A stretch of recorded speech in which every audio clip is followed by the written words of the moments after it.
único. Isso acontece em outros lugares, com outros grupos, outros coletivos, aqui em Salvador, inclusive, no Rio e em São Paulo de uma forma mais avançada, com mais grupos. Mas eu fico muito feliz de ver que existem espaços que abraçam esse tipo de iniciativa. E a Galeria do Livro é um desses espaços. Eu fico muito feliz com isso. Espero que a gente retorne e que a gente continue. Eu estou falando demais. Um beijo. Um beijo, me liga. É isso aí.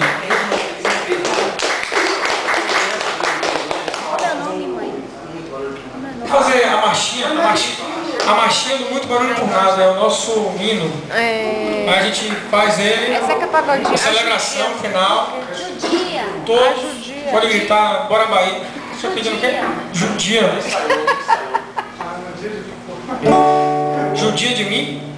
Aquele sabia a melhor pagodinho? 1, 2, 3. Faz essa referência. Zeca Pagodinho? Ela pediu. Não sabe? Não sabe, são 4 acordes. É o que a galera no carnaval da Bahia faz no trio elétrico durante 6 horas.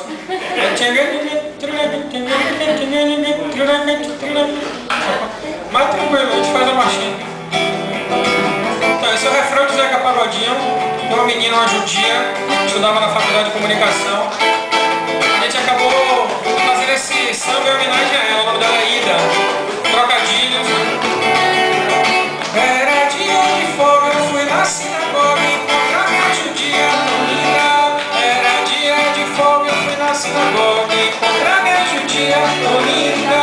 E logo na ida eu pensava voltar com ela ainda. E logo na ida eu pensava voltar com ela ainda. Mas o pai da Ida não abria mão da empregada mão da filha.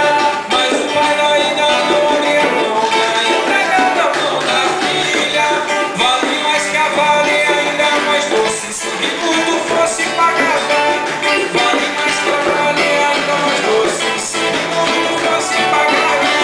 E não tem crediário, não tem prestação, ela não é produto de um povo. Então, judia de mim, judia, eu não sou merecedor desse amor, desse amor, desse amor, desse amor.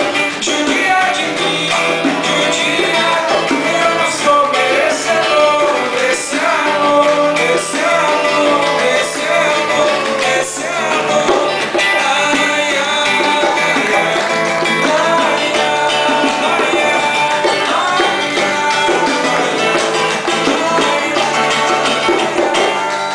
pedacinho, isso aí.